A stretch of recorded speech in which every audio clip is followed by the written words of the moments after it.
welcome to Season 1, Episode 7 of We're Watching The Watchmen, where we discuss the HBO series Watchmen. My name is Eric Madsen. I'm here at Flicksation Studios, P City, Wisco. We do spoil this show, obviously, so do not listen to this before watching episode number 7. We do not watch the coming soon previews after the show, so there will be no spoilers from there. We do make predictions. Sometimes they go, sometimes they do not. So we'll have to talk about that a little bit in a minute.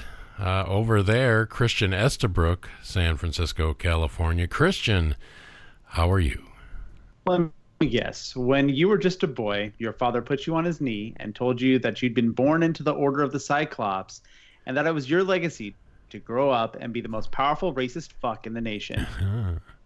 All right, went with some Lori there. I was almost expecting a sort of repeat from last week where you went with the last line in the show. So thank you for throwing the curveball. That's quite good. There were about 4 different top-notch lines in this one. I thought could have been. Yeah, I had a lot more to choose from this time. I thought it was very possible you would just fart into the microphone. So thanks for not doing that, Christian. You're welcome. Chad Colt over in Reedsburg, Wisconsin. Chad, welcome to the program. It's good to be here at the Wash House again. Yeah, I feel like I say this every week lately, but some interesting stuff went down. Oh, yeah, that's to say the least. So contact the show, guys. Get a hold of us. Let us know what you think about the show Watchmen. Let us know what you think about the podcast, what's on your mind, whatever. You can email us at watchwatchmanpod@gmail.com. Follow us on Instagram or Twitter at podwatchman, or call or text the voicemail line anytime, 24/7 at 608-535-9302. So we do have a little bit of correspondence here, guys, so I think we'll get into that a little bit into the show this time, as the subject matter pertains to things that come later on. But I'm sure after the Ponders warm up here, we'll just get right to the brass tacks of the episode. The biggest, there's a couple of reveals here at the end. We'll probably just get out of the way pretty quickly. But Christian Ponders, of course, the segment where we 4 points now try and predict what's coming in the short term and the long term of this show here. So Christian, last week, let's see here, okay. Your first prediction, Christian, we would get some action in the sewer. No good. No. Sadly, no good. You thought we would find out the contents of the pod that falls from the sky at the Clark farm, and you thought it would be a person. Still nothing there. Mm-hmm. And you thought we'd get maybe a look at Louis Gossett Jr. in the Hooded Justice outfit here in this episode. So striking out. I do think it's looking pretty good for your long term here, Christian. Your long term ponders. The cavalry's got something planned for a date. I think we have that explained, sort of. No, at this point, we haven't had it actually enacted yet, so we'll see what happens there. But looks pretty apparent at this point, Christian. I was going to ask, can we award the appointment? The Lady Truth says the cavalry in 1 hour is going to kill Dr. Manhattan. So I feel like, they have a specific plan to do a specific thing at a specific time. Can I cash in? Are we waiting? Are we going to delay this? I feel like I did it. I say we got to see it something actually. All right. I mean, they don't have to even accomplish it, but if they start something up, that whether it be what we heard of or something different. So we're real close.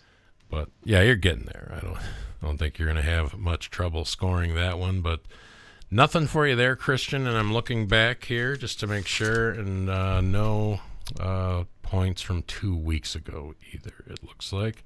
No. Still no Vite timeline, and still not inside the clock.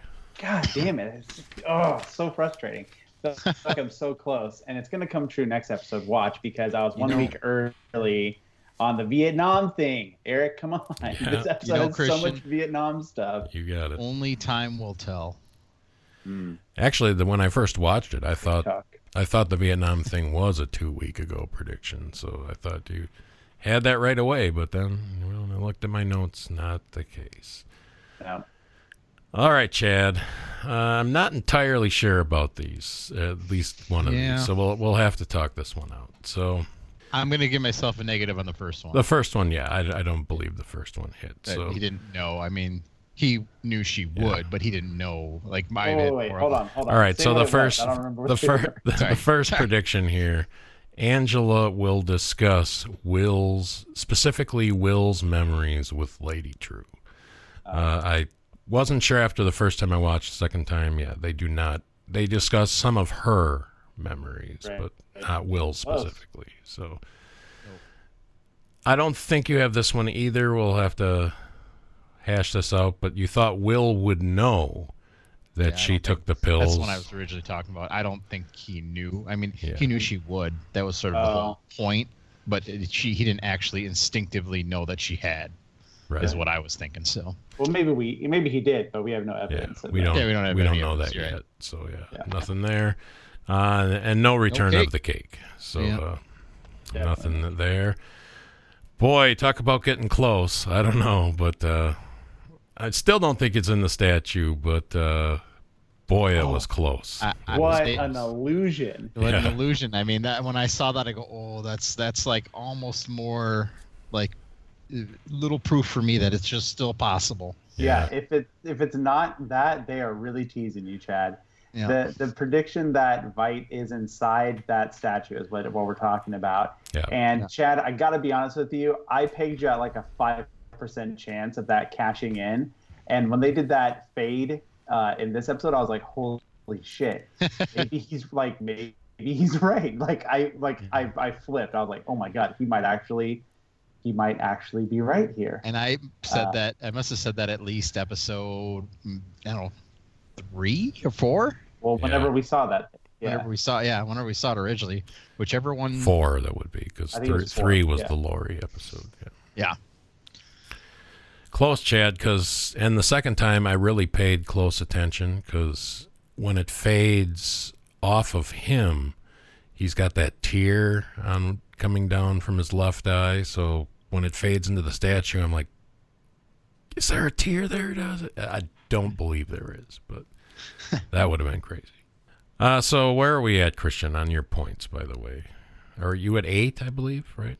I think or no, you hit double digits. You hit double digits. I remember that from 10. last week. Yep, you're at 10. You stay at 10. Chad, 4? Sure.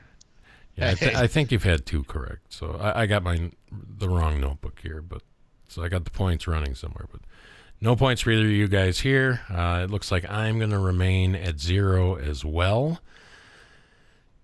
So I guess since my first one kind of pertains, well, actually, I'll just do that one last. The game warden does not eat the cake. That does not appear, so nothing there. Pigs would have been my second prediction, so I did the wrong one there. But there was a shining glimmer of this for like 1 second that she might have. I thought Angela might have to kill Pirate Jenny and Red Scare in the same fucking scene. I know. That would have been great, but nothing there. We'll get to it, but she did threaten him. The 30 seconds of Red Scare we get in this episode is gold. So I take back maybe some of what I said last week. And my third short term, I thought Wade would have something to do with Angela ending up with Lady True. Not the case, but that does take us back to last week, Chad. Yep. Where we both predicted basically the same thing in different words, but that Wade had survived that onslaught by the cavalry guys. So this is our last week to score on that, Chad. So I was just going to say, I mean, we've asked a few other people, but I think we need to hear what Christian thinks before we can really 100%. If he says, "Yep, it is. It's good," I don't know. Well, let me take a little bit of the load off you, Christian. Okay. As much as I want to get on the board and not get skunked, I don't think I would personally score this a point. There may not be there. The empirical proof. There's just not enough. I'm leaning towards no. I mean, I think he's alive. I just don't think that there's enough evidence for us to award points in this situation. Yeah. But I feel like I can just slowly back out of the room on this. I don't believe she texted or called in, but while watching, my sister's getting pretty invested in the Christian Ponders. She made actually she did. She did text in. If you want me to. Oh, she did. Oh, I didn't even know. Well, maybe she didn't mention this then. But live while watching it, she's like, "Well, Chad and Eric don't get points because there was no looking glass in 2 episodes." No. So, and my brother-in-law agreed. So, if we're seeking third-party input here, again, this is a surprise. Like, I thought you guys had these points in the bag. These were like a layup of a prediction, and somehow didn't happen, guys. I'm sorry. Missed the layup. Just bad. I'm not trying to gloat here, but you guys are shooting this one like Jordan Poole for the Golden State Warriors. Just no good. No good. I agree. So your sister's actually, I'm going to read a little bit later because it ties into something else. But we also asked Ashley what she thought about the Wade lives argument. She says, "I'm going to say yes because those cavalry didn't kill themselves.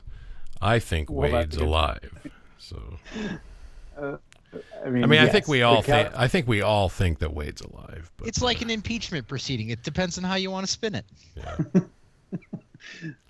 Yeah, let's have that conversation, Chad. Yeah, I wasn't trying to bring the conversation. Well, we'd all. Yeah, never mind. Okay, so also long term for me, I'm not saying I'm dead yet, but I'm looking in. I am. I have no. I'm pretty much quadriplegic at this point. I think we can call it. I mean, in a sense, you've been wrong, like since before we.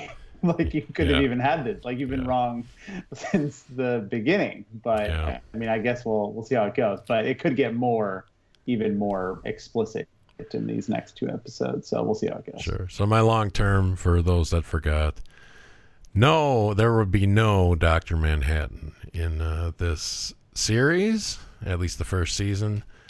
Yeah. Not looking good, John. Yeah. Not looking good. So yeah, that's Christian Ponders here for last week. Actually, while we're still here, we've talked a little. I know we've all hit Ponders over extended periods of time and stuff.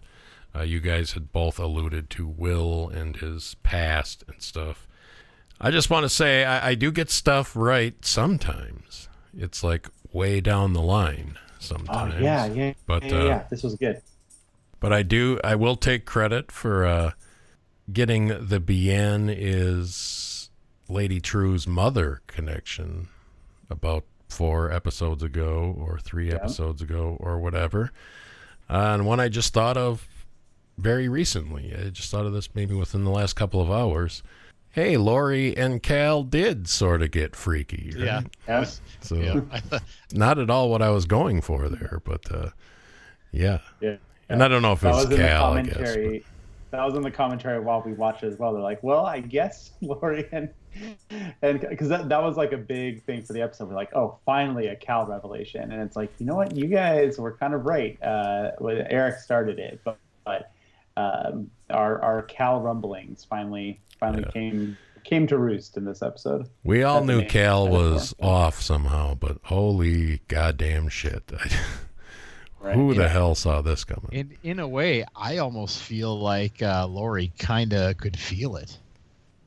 Well, it changes a lot of things. You know, I'd like to see like that cemetery scene again where she like kind of looks at him weird. Absolutely. Yeah. There's what is up with that scene?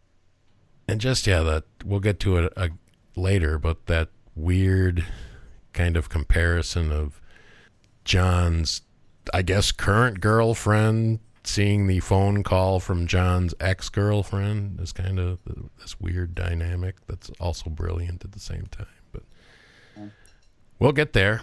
So, before we break into episode 7 here, I guess we'll just say it. Cal is Dr. Manhattan, guys, or John is living inside of Cal. I guess probably the biggest shock to me here is that Angela knew all along what was going on. And I will say we haven't seen it yet, but I am super curious as to them hooking up originally. Because we've seen all this stuff of Angela as a very young kid, and I guess I'm just hoping we're not going there. Right. It's in my ponders. Oh. So that was huge, Christian. God, I hope that a large portion of our listenership isn't just kind of like on the fence, like, I'm kind of interested in that Watchmen thing, because it might be kind of obnoxious to hear the gush fest, especially the last 2 weeks. But I gotta keep that train a rolling, my friends. I don't think this episode in and of itself is as good as the last two. I think the Looking Glass episode and the Nostalgia episode is still the high watermark for this series. But this episode proves that this show has everything. Like, it has everything I could possibly want. It's based on something that exists already, and it has a good reverence for the source material. It also has a good lack of reverence for the source material. It has just weird WTF moments. It has thematic resonance. It works on an emotional level.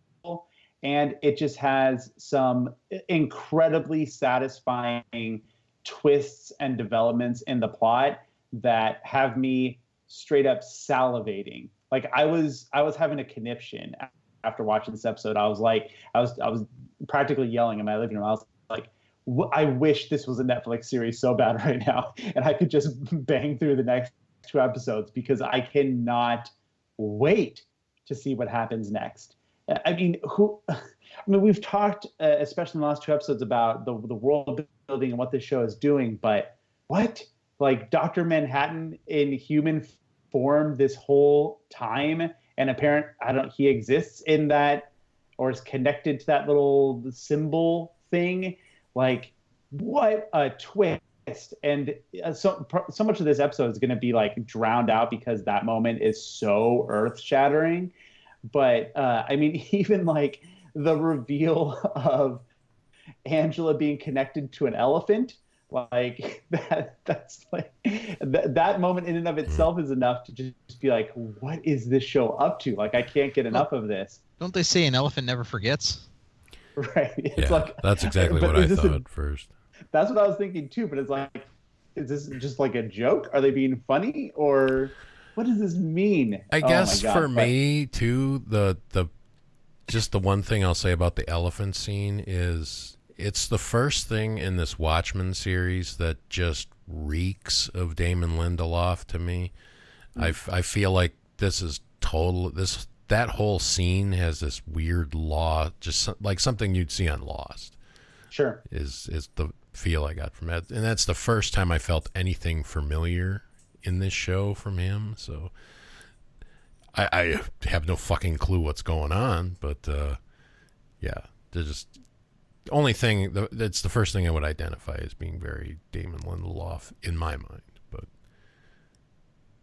for sure. Crazy. Yeah, but I mean, overall, I remain just unbelievably pleased and satisfied, and my expectations continue to be well exceeded with each passing week. And I mean, I've tried to express, especially the last couple of weeks, like what I think that the show is doing and how it makes me feel, and what the kind of thought and care that seems to be put behind the show. But now it's just like that riveting appointment television. Like, this is like, I watched Game of Thrones, and like I got into it to a certain degree, like, trying to be a part of the moment or whatever. But this is like this is appointment viewing in a way, like, up there among anything I've ever experienced along those lines, as far as anticipating another episode and just can't wait to see what happens next. This is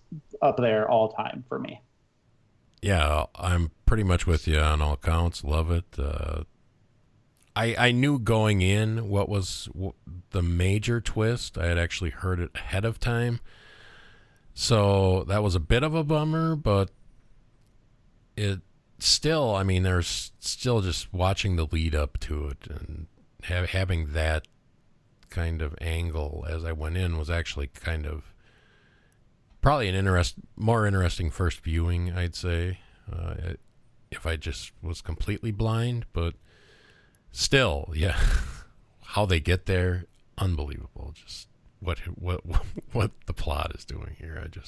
It's crazy, and shit that we don't see is crazy. And we'll get there. Chad, where are you on this one? Yeah, I think I'm pretty close to you guys. I really enjoyed this episode. Not sure it's quite as good as far as like the last two episodes being were. But the one thing I can say this episode has is it has that holy shit moment, which is the moment you just referred to about Dr. Manhattan at the end. And what's funny is, like, the moment I see them talking at the end, her and Lady True and Angela, I'm thinking, oh God, I got a great ponder. I'm gonna lock this ponder in. I think he even messaged like, oh, I got a great ponder, and then I'm like, well, fuck, there goes that ponder. It's already confirmed. I was like, shit. I'm like, I thought it'd be a great ponder, and then, well, there it was. But yeah, it was a fun episode. I really did enjoy seeing bits and pieces of Vietnam, because they talk about, it's a big theme throughout the book and this, and how, Dr. Manhattan came down and basically decimated certain areas and ended the war, and everybody, he's an American hero, but in Vietnam he's considered a killer basically. And it was kind of interesting seeing that, especially when you look at like the little Angela, and how she kind of became to be her, and then that she really did meet her grandma. And these are all things we'll talk about. Just, yeah, I don't know, I enjoyed the episode. It was a lot of fun to just see everything that we did. Yeah. So episode 7 here, we've pretty much ditched the egg motif for the most part. It's been a while since we've seen eggs. So Christian, I will say this episode packed with actual Easter eggs. A lot, pretty front loaded here, but there's some deep shit here. I don't know if non-book readers will care too much about it. Some crazy shit here, including the title, which is actually a Veidt line from the book. So that's a Veidt line. If we get into the rundown here, and we started out with the Dr. Manhattan bio that's going on. Oh, yeah. I don't know if this is a very early season or something of American Hero Story or whatever this is, but it's 10 hours. I assume telling us it's like a 10 episode series or whatever of just Dr. Manhattan. What the man, why is he here, or why was he here, why did he leave, that kind of thing.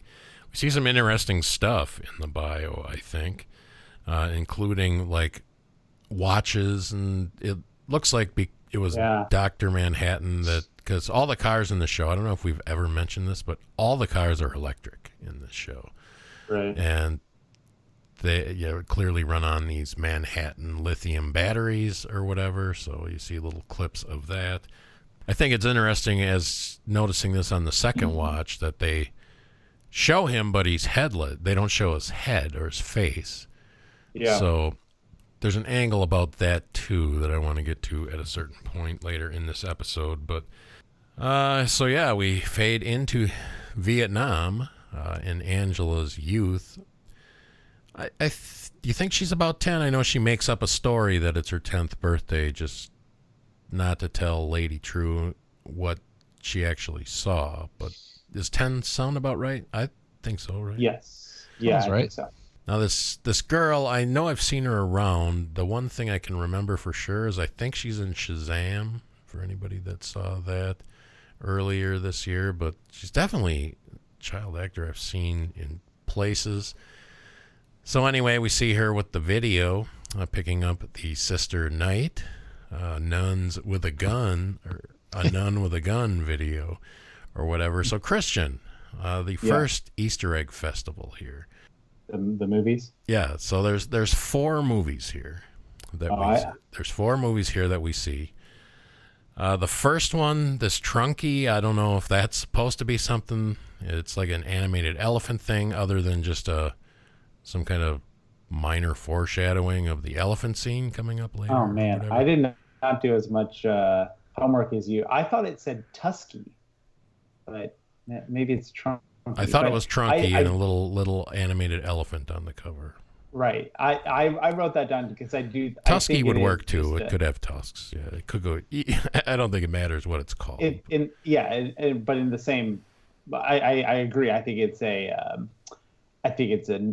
wink and a nod to the elephant yet to come. Okay, so the next one we see, fog dancing. Do you recollect what that is, Christian?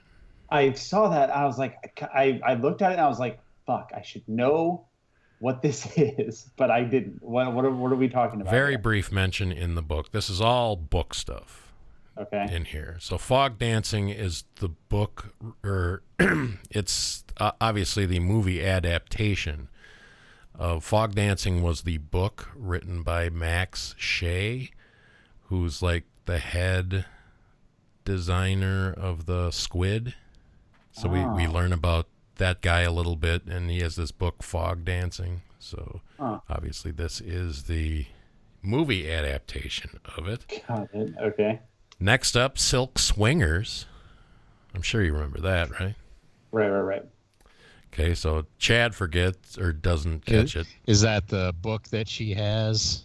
Well, no, so the original Silk Spectre, Sally Jupiter, wanted to make movies, made this movie. It turned out to be like a trashy B movie instead of something serious. So that would be Silk Swingers. So, yeah. Other than Trunky or Tusky or whatever, some nice deep cut Easter eggs there that I Fog Dancing I caught the first time through. So the second time through I knew to watch for what the other ones were. So some good stuff there. The Sister Night thing, funny. We see the whole Dr. Manhattan puppet thing is, I guess, sort of like an Easter egg, because in the book he has that, Dr. Manhattan has that line where he says, or she says, "You're just their puppet," and he says, "We're all puppets, Lori, but I can see the strings." So we get that. We get the parents. What do you think? So the father, I forget his name. I don't know if we ever, Marcus or something like that. But Angela's father, obviously Will's son, kind of goes on that mini rant about don't trust people with masks. They're bad. They're hiding something, whatever. We should be scared of them. Do you think he remembers that? I would think he would have been old enough to remember that. The scene where basically they left his father. Oh, I'm sure. Yeah, that's how I read it. I think because I think they even smash cut to young Will putting on his white face makeup. So I think we're meant to directly connect that. Yeah. He remembers that happening. That's why he's so scarred by masked people. Sure. So I should mention, apparently we're taking part in the Vietnam, what they call the VVD, is what the cops called it later on in the thing. I don't know, like, I was thinking it means like Vietnam Victory Day or something. It seems like some kind of Independence Day sort of festival. It's all thematic Dr. Manhattan stuff, people dressed like him, balloons. The mother was talking about fireworks and stuff, so that's kind of what I gleaned from that. But we have the bomb incident that Angela kind of witnesses the whole thing, which kills both her parents as a anti-American sets off a bomb in the middle of this festival. So yeah, that's the first flashback scene of Angela as she's waking out of her quote-unquote coma. So before we move past this point, any thoughts on the Vietnam stuff? There's so much going on here, and I think it's all pretty well done, and I'm pretty much a big fan of this actress here too. So yeah. By the way, that girl is from Shazam. She's like the little roommate of one of the kids in that one. She's got a bunch of scenes in that, and apparently she's the main character on This Is Us, which I've never seen. But that's her other big thing apparently. Yeah, I'm big on this intro. I've been waiting for some Vietnam stuff. I predicted it. Like, it felt like we were going to go there at some point, and sometimes my predictions are secretly just like hopes. Like, I'm hoping some of these things happen, and I was really hoping to see some of this. And a lot of it, as you've been kind of pointing out, well, I mean, some of them are just Easter eggs, but some of the other like world building stuff, like we get that Manhattan documentary, and how like in Vietnam they're celebrating the end of the Vietnam War, I guess, which is kind of, I guess, because it's a state now, there's like a loyalty thing. Even though Vietnam lost, there's still like positivity around the whole thing there, and they're celebrating. I don't know. It's kind of, the whole thing is kind of fascinating to me that Dr. Manhattan's like an icon. I would have expected him to be seen in more like insidious light, right? I mean, especially like we see in that documentary, like Dr. Manhattan goes and just like lays waste to the Viet Cong. Like that's how he wins the war, is just by like as a wrecking ball. So the fact that there's like holidays and puppets and like celebration and James Brown living in America, it's this weird right. Like, let's force American culture on these poor bastards, like immediately too. So yeah. So I don't know. It's kind of strange, but it's kind of that just really satisfying world building that we've gotten at a pretty steady clip over this whole thing. So I'm loving seeing some of this Vietnam, seeing how culture has changed, seeing some of the fallout of things that we know happened from the book, and how it's working in this universe now, and filling in some of those gaps. I think even more so than when we've gone further in the past. This is just like really satisfying to see. Like, okay, post book stuff, filling in those gaps. Like what is the world like? I mean, even going back to like what we talked about a lot about like the New York commercial or advertisement or whatever it was, like that type of stuff. Like, how does this world like react to to the events that we already know? Like, how do things fall into place? Is just really sad. Or even going all the way back to the beginning with the Redford stuff when we first learned about that. Like, each time they dole out more of it, it's just so fun and interesting to get those tidbits. So yeah, this was home run of a introduction here. And before I forget to mention my little footnote here, one of the scenes where it shows her, I think it's while she's like watching the whole bomb thing go down, I notice a guy walks past her with a head of lettuce under his arm. So yes, a little more lettuce in there for you. More lettuce. Yeah. Chad, do you like your egg salad with lettuce on it? Do you have a very fast metabolism? No, I don't. I did at one point in time in my life. I do not anymore.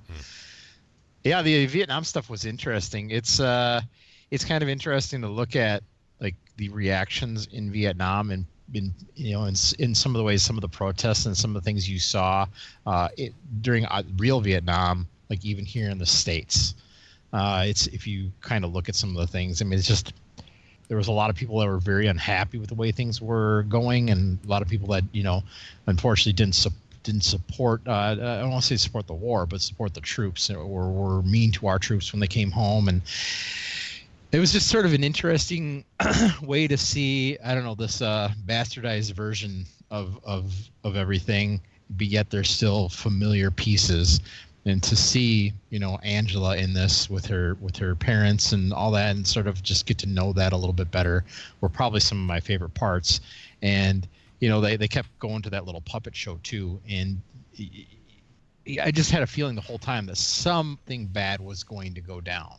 Of course, I didn't guess what it was until, once you saw the kid, riding away on the bike. That was kind of what's going on there. You know what's going on then. So yeah, it was interesting. I mean, I remember hearing a story. God, I'm going to butcher it. I'm sure that here in Wisconsin, in Madison, there was a bombing. A gentleman did something shortly after Vietnam or during Vietnam, and it was sort of a protest. And I don't know, people weren't supposed to get hurt. There wasn't supposed to be around. I think somebody get hurt. I don't know the full details. It's just like it's very extreme, and there's always people that'll take it to that extreme. So, all right. So coming to present day here, that is apparently a memory that knocks Angela kind of out of her in and out states of consciousness. She's still hanging out at the True facility. We see the Millennium Clock out the window. Lady True walks in. They have their kind of little back and forth about what's going on. Lady True gives her the tutorial injection. So the idea of that whole thing is fascinating, but you get this like subconscious explanation of what happens when you overdose on somebody else's nostalgia and what they're doing to remove it. She's pretty much as Will's memories are being removed from her system, they're making her old memories kind of come back very vividly, and clearly we see here they're mixing in ways with the Will memories. So that's pretty much what we find out with the tutorial. Lady True asks her, "Do you mind asking me what knocked you out of bed?" What the memory was, and Angela just makes up a story that it was her 10th birthday when her parents got her a pony. So it's going to be a little bit later in the episode when those two stop fucking around. But they fuck around quite a bit here for a while in this episode. As Cal arrives at the facility to try and see what's up with Angela. It's kind of a curious situation here, guys. I feel, we get some more background on Lori here for sure, but it seems like a pretty loose police presence for somebody that they just hand over. That's the other major information we get here, that Agent Blake sent Angela to the True complex just because it's her drug and she has a way to remove it from her system. Which seems weird, right? It does. It seems weird, and I don't think I buy that. I wouldn't buy it at all if there was zero police presence. But for whatever reason, we got Red Scare and Pirate Jenny guarding the entrance. Yeah, the crack team. And I'm not even sure what the fuck they're doing there, but whatever. So is it legit? Is it not legit? I don't know. It's still hard.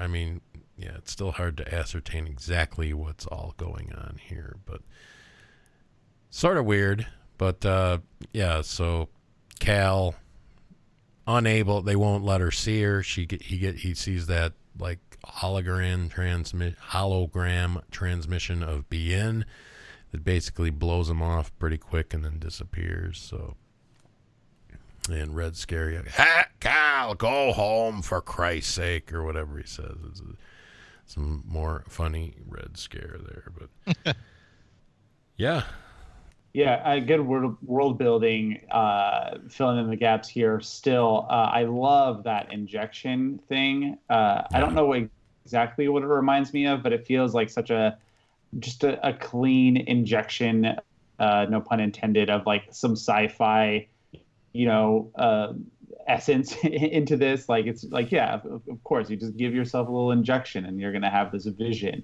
I love that. That element there, the back and forth between Angela and Lady True is pretty good.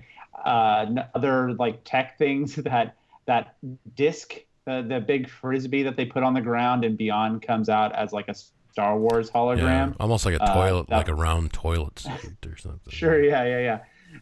Which I don't know. It's also cool because it seems so perfunctory. Like that guy just has it like leaning against the wall. It's not like, it is cool tech, but they also like don't seem to like treat it with any type of like respect or whatever. You know what I mean? Like if we saw that, like that would be kind of like a pretty mind blowing thing to see like used in just everyday circumstance. But he's just like, it's almost like he's pulling out like an orange cone. You know what I mean? And like just like throwing it like, all right, here's this thing. So that was pretty good. But yeah, I mean, I think maybe the weirdest thing, well, not the most how do I say it, like the thing that I buy the least is the interaction between the police and Lady True here. I like Laurie's banter in this episode. We're gonna get to Laurie obviously, but I'm not buying a lot about her in this episode, and I'll get more specific a little later on. Yeah, the other thing we get here, she's connected to a tube that she believes is connected to Will, as it's supposedly feeding Will's memories back to him, or whatever the hell is going on. I'm not quite sure there, but and True doesn't confirm that. I felt like she did the first time watching it, but on rewatch, like Angela says, "Oh, I'm connected to my grandfather," and like she just lets that hang. Like Lady True does not actually respond to that, which I was looking for on rewatch. Like, nope, that she does not actually hint at what's going on there. It was interesting to see Kale kind of like give a shit. Not that he never did, but he sort of kind of sits back and lets things happen. And it was sort of interesting to see him taking that, like, hey, I need to see Angela. I need to see her now. And obviously he didn't get to, but I guess that's one thing. And I didn't mind the little disc thing. My first thought was it should have been easier. Like, why did they have to carry it out there? Do you know what I'm saying? Like, that was my first thought. Just, I don't know, when I see tech like that, I'm always thinking, oh, they could make that easier. But yeah, I don't know. Cool effect, though. Yeah, it was a cool effect. And I do think it was good to see Lady True and Angela talking. And I don't think Lady True bought what she said at all about the birthday, being her 10th birthday, and her mom and dad bought her a pony. So, she doesn't know what it was, but yeah, she just knows that's some bullshit. Lady True thinks a lot of things are bullshit, though, I gotta believe. So, true. All right, guys, so we move over to Agent Blake here, as we basically learn that Angela must have vocally spoke all of Will's lines, basically, in her that was cool. In her nostalgia trip. Apparently Laurie recorded at least most of it, so we hear a bunch of it here. As a phone call comes in, guys, it is Agent Petey, who went to check on Wade Looking Glass to find 5 dead guys in his bunker, 4 of which wearing Rorschach masks. So 2 things about that specific thing. I mean, the obvious thing is, okay, Wade took a Rorschach mask to do whatever he was going to do. The one thing that's weird to me is I only remember seeing 4 guys get out of that van. So I don't know if you guys saw 5. I don't know if it was just supposedly ominous and we just didn't know how many got out or whatever. But I swear to God, only 4 guys got out of that van. So there's something weird to me about this 5th guy anyway. But the obvious thing, we've been talking about Wade as a Rorschach stand-in, basically, or just, I don't know exactly how we've put it, but we've gotten a little away from it, other than he's kind of Lindelof is kind of using him as a Rorschach symbol or callback, just in look and like mannerisms. He seems like a guy with compassion, and so it doesn't seem like Rorschach at all as like a human being, but hey, it's very likely we see him next week in a Rorschach mask, or 2 weeks from now. Who knows? He tells Agent Blake that about the scene there. She tells him to wait, hang tight, not call anybody, and just wait for her. She's got some business to attend to here real quick, which is, so she meets up with Judd Crawford's widow. They have a interesting discussion. I won't go through all of it. We kind of know what they talk about, but we learn here that Laurie definitely not connected to this outfit in any way. It's a fun conversation the way it just kind of turns and completely catches Laurie off guard, as she's typically in control of these situations and got a reaction she wasn't expecting. And I kind of love the shitty old remote control and the trapdoor thing, but I don't know. I feel like someone with Laurie's past, and I mean, I know she's older now, but reflexes and stuff, she probably, I was pretty disappointed she didn't get away from that. Yes. I totally expected when Mrs. Crawford was on the phone that Laurie was going to like come jumping down from the ceiling or something. So that was kind of a little bit disappointing, but whatever. Here's definitely a scene I did not see coming, guys. Yeah, so this is what I was hinting at a minute ago. So looking at the Laurie stuff in this episode, she willingly gives over Angela. Like, she's so invested in this Crawford murder, right? Like, she's infatuated with this. She's laying traps. She's really invested in this case. She just seemingly hands over the biggest piece of that case over to Lady True with seemingly little involvement in that whole thing. That's weird. She tells Petey, "Oh, you're getting a development here. I'm gonna, let's not do anything with that because I need to go tell Crawford's wife that Will Reeves killed Judd." Like, okay. That I don't like. I'm also just, obviously she was caught off guard in that scene, but was there an ulterior motive that she had there? She must have been trying to get more information out of her, I guess, and then it was just like a tables turning type scene.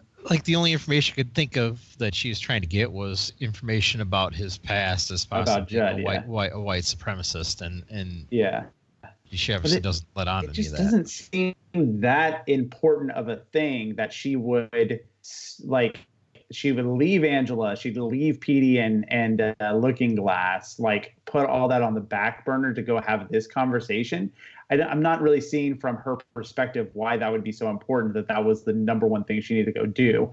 And I guess she is kind of a loose cannon. Like, she goes to Looking Glass's thing on her own. She does the thing at the funeral where she's kind of, literally a loose cannon in that situation. But she just goes there without telling anybody, without any type of information. Like, Petey doesn't even know that she's there. Why be so isolated in that? And the big one, maybe I'm nitpicking a little bit, but the big one, when that trap door stutters and she falls a few inches or whatever, there's no way she's remaining sitting on that couch. It's ridiculous. That is absurd. A not trained detective could have pieced that together faster than her. And it's almost offensive, I think, to that character to have her fall for such a slow, dumb trap. That was bad. Yeah, I don't know why they had to do the stutter. Just cut that out. I mean, the remote not working thing was funny enough. You don't know what's going to happen, and then it should just fall out. But otherwise it's silly with that stutter. It's really exactly. silly. Yeah, you can do the thing with the like. I still feel like she would have like pulled her gun or something, or like been more aggressive in that situation when she's pointing a remote at her that's not doing anything. But yeah, once it basically works, basically all she says is "What the fuck?" right? Yeah, Yeah, even the whole lead up to that. I mean, God damn it, not June. That's the grandma's name. I don't know why I can't think of the Crawford lady's name. Judy? Judy? No. No. Sorry, what are you show. talking about? All right, wrong show. Jane. Jane. Okay, yeah, Jane. So Jane had already flipped the tables and started kind of the bad guy thing, and then she like lumberingly turns around and grabs something. Like, I mean, Laurie's clearly got a figure there that she's going for a gun or something. Something's right. So yeah, the whole thing with her doesn't sit unless you go with like she was trying to get captured, which I don't feel like that right now. But yeah, it doesn't feel like that was the case, but that would be a better explanation for her actions and her attitude in that sequence, because it just seems like she was way too caught off guard and way too slow on the uptake from what we know of that character. Yeah, totally agreement. So the one thing that I thought when she got out the remote, because at first I didn't know it was a remote. It looks so old, and the very front of it's got all these little like dots that I could see. It almost looked like a very small miniature version of the mind control thing that Willie was using at first. And then I saw her hitting the buttons, and I was like, well, is it just not working? And then I saw that it was actually the remote, like, I don't know. But when I first saw it, it looked like a really small mini version of the mind control thing. And I'm like, why the fuck would she have that? It totally looked to me like one of those super early TV remotes. Yeah. I think even those had 5 buttons because it was like power, volume, the 2 volumes, and the 2 channel buttons. Yeah. But yeah, it was just this old 1950s looking remote control. It was great. Yeah, I agree. That's what it looked like. But if you look at the very front, it looks like it's got little dots, like almost like it was going to be like a flashlight sort of thing. And it says Watson on it also. What does it say? Watson. Yeah. Man, I must have had my bad eyes for this episode. I wrote down Wilson on my notes. Oh. Man, I couldn't read anything in this episode apparently. All right. So yeah, I guess we definitely learned some stuff here as Laurie kind of breaks down what she thinks is going on, and Jane basically corrects her and tells her president, that's nothing. We're going higher than that, guys. So that's our first indication of we do learn what they have planned later on, but that same stuff didn't sit right with me, Christian, but it was still an effective scene at getting my tense level up, I guess. Sure. Intensity level up. So. Yeah, small potatoes. All right, we're back to Angela in the True Complex as Bien plays a visit. Gives her that, I don't know, it's not a Rorschach test, but something similar where she's having her compare these pictures, all for her research dissertation, guys. So yeah, Bien really cooking at 10-ish years old. They have a discussion of why are you a cop and lie to your children? This is where Angela basically figures out that Bien is also on nostalgia, reliving some old ladies' memories. So there's that there. While she's talking to Bien, she has another memory thing that comes up, and we relive her identifying the subject involved with the bombing that actually gives the bomb to the actual bomber. And we hear that guy executed by the police. Angela seems very interested in it, not scared at all about this thing. We also see she's living in the shitty orphanage now, which we revisit a couple of times, and it's Annie level shitty, pretty much, in Vietnam here. So making Manhattan dolls. Yeah, making Manhattan dolls, good stuff. So the female officer must obviously sees something in her, gives her a badge and says, hey, when you're old enough, come look for me. And we'll get something going here. So laying the groundwork for Angela eventually becoming a police officer. Comes back to, that's when Deanne tells about the dreams, says they hurt her physically, and asks Angela if Will's memories hurt her, and to which she agrees that they did. So, yeah, I just had, this is pretty straightforward, but I just had a couple like cute things about this that stood out to me. I think I'm kind of a sucker for any Rorschach type scene in anything. Like I just love seeing like how people use that, and it's usually a setup for a joke or whatever it is. But the one I absolutely loved here is when Beyond goes, which of these men is more trustworthy? And it's a guy flying a kite and a guy offering candy to a little kid. Yeah. And it's like, obviously the dude offering candy, that's a creeper, right? Like we're programmed to think that's terrible. And she says, the kite guy, and he says, why? And she says, people don't fly kites alone, which I that was like a 10 out of 10, like stand up and cheer. I loved that line. What an amazing line. People don't fly kites alone. What a perfect response. I loved that bit. And then the other thing is when this is the grandmother scene, right? In the restaurant, or is that a different flashback? That's later.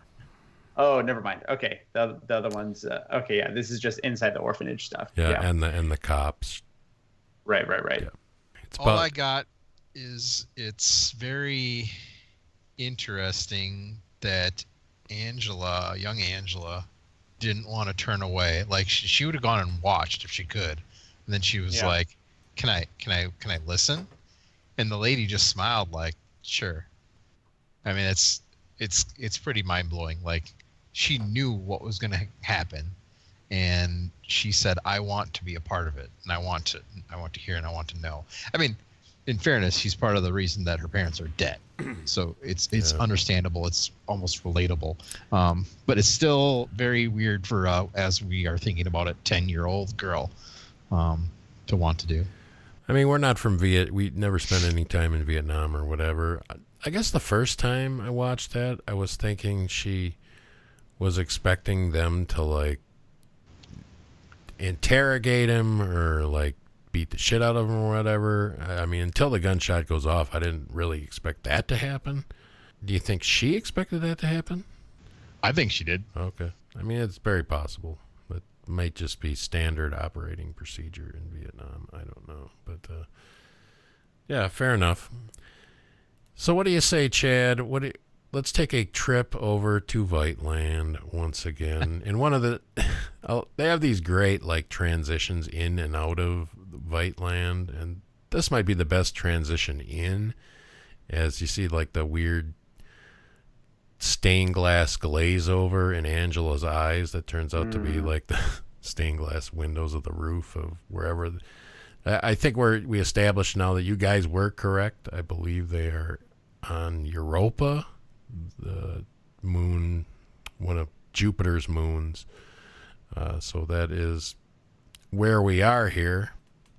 Veidt is in the final day of his 365-day trial. So we get the closing arguments here from one of the Crookshanks who really lets him have it. Basically goes through everything shitty that the guy's done that we know about. Now, I don't know if it's an Easter egg here, but this is like supposed to be the original drawing of the squid, if you remember that from the book. That artist gal's rendition of what the squid should look like. This is that exact drawing, so we have that there. The game warden presiding, and we're getting the full-on traditional British trial here with the wigs and all that shit going on. So every time I see that, like on just scenes from a British courtroom, it makes me laugh every time.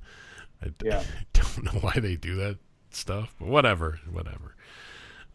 clearly they say Veidt has no remorse for any of the things he's done, killing millions of people towards his goal of utopia. She goes over how shitty he treats the Crookshanks and Phillips from pulling them out of the water till he eventually slaughters them. You know, why would our beloved creator stick us with this guy? And they call him Master like all the time, so yeah. That's funny. I'm not sure why the prosecutor Crookshanks winks at him. I don't know if that's... Yeah, what is that? Damn, you're taking all my talking points. Yeah, I don't know what's going on there. In his defense, he just rips a gigantic, nasty gasser. So didn't see that coming. Very funny. He is, of course, ruled guilty by the jury of pigs that are what the game warden considers his peers, Veidt's peers. So... he's guilty. We see a close-up on his face as he is shedding a tear from his left eye, and then we fade into the statue. So, I guess it's a good Veidt scene, not the most informative. I'm not, and we don't really go anywhere with it, but had some good laughs. Yeah, I one of the first things I wanted to point out, which you said already, was I loved how they continued as she's berating him and saying all the nasty stuff he did. She continues to call him Master, and she winks at him like wink, wink a couple times, like almost it was almost like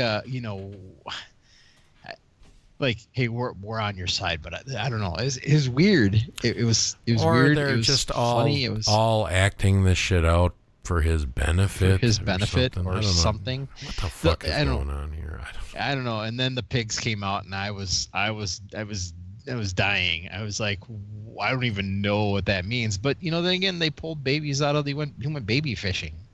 And if the acting theory is correct, by any stretch of the imagination, they've sure improved since putting on the early versions of the Watchmaker's son plays back in the day. A good point. Yeah, I still want to know more about the gamekeeper. I mean, he's gamekeeper and he's judge.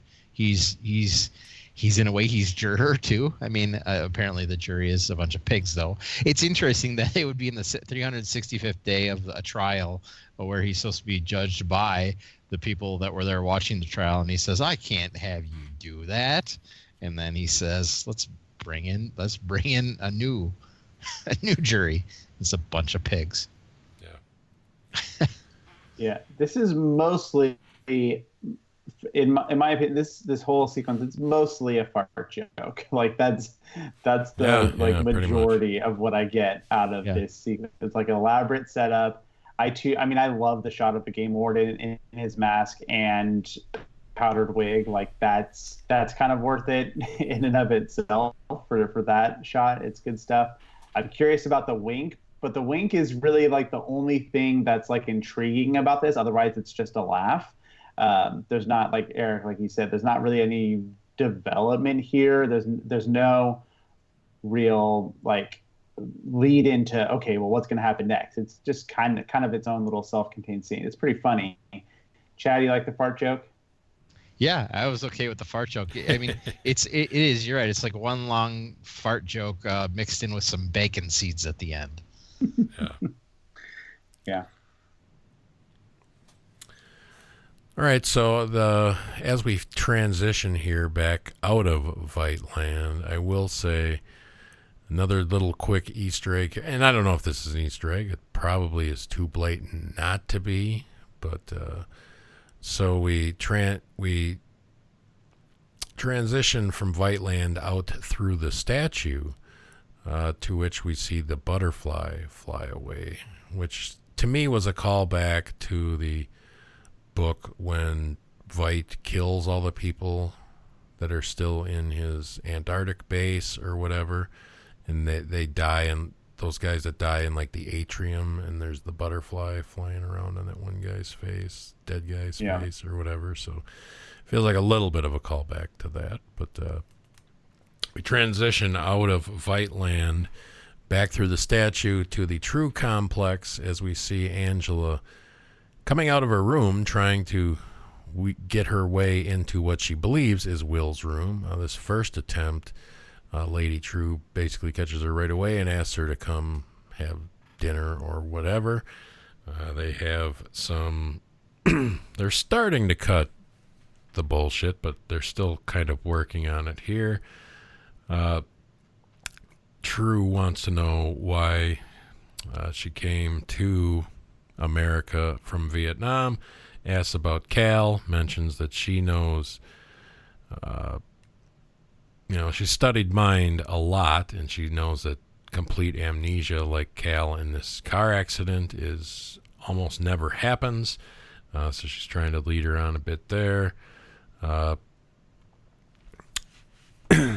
Lady True insists that she got this information all from Will, to which Angela's pretty confused because she barely knows Will. Angela confronts Lady True about her daughter being on nostalgia. We get the explanation here from Lady True that it is not her daughter. It is a clone of her mother. She harvested her dying mother's memories into nostalgia and is trying to feed them into the clone of her mother. Because, guys, when the Millennium Clock thing and what's going on is going to be her major achievement, so she wants her parents around to share in the moment with her. A little thing that we'll get back to either later or now, if you guys want to talk about her or whatever. Angela does ask, is her father here? And Lady True just replies that he will be soon. Yeah, I think the biggest part we've kind of touched on already, but the reveal of Bian being her clone, a clone, and her mother, and using the nostalgia pills, I think that's like the big revelation here, which I think is really interesting. I think it also furthers something that I talked about many episodes ago, but Lady True being involved in Vite's captivity, because if she has cloning capability, Vite's fishing for babies, and is able to, to grow, little humans at will. So maybe that's not, completely different technology than whatever Bian is made out of. So that seems like some connective tissue here, but I think that's the big juicy bit in this sequence, is finding out the Bian backstory. Yeah. All right, we're back to the cavalry headquarters at the abandoned shopping mall or whatever. We see Lori kind of coming to, tied to a chair. A lot of welding and stuff going on. They are building a giant cage. It looks like a box or something that we learn a little bit more about later on. But I will say what I didn't notice the first time. Did you notice anything about the cage, Christian, that kind of does not compute? No. A couple of shots showed the True logo. Oh, yeah. On it. So that's a little ominous, or maybe her company just makes everything in the world at this point. Who knows? Yeah, all the smart people stuff comes from True. So it just got, just her, they just bought the shit from her company or whatever. I don't know. But they definitely did make sure we noticed that logo. So. Yeah, and I still think of Tesla every time I see it. It's like 90% of the way there to the Tesla logo.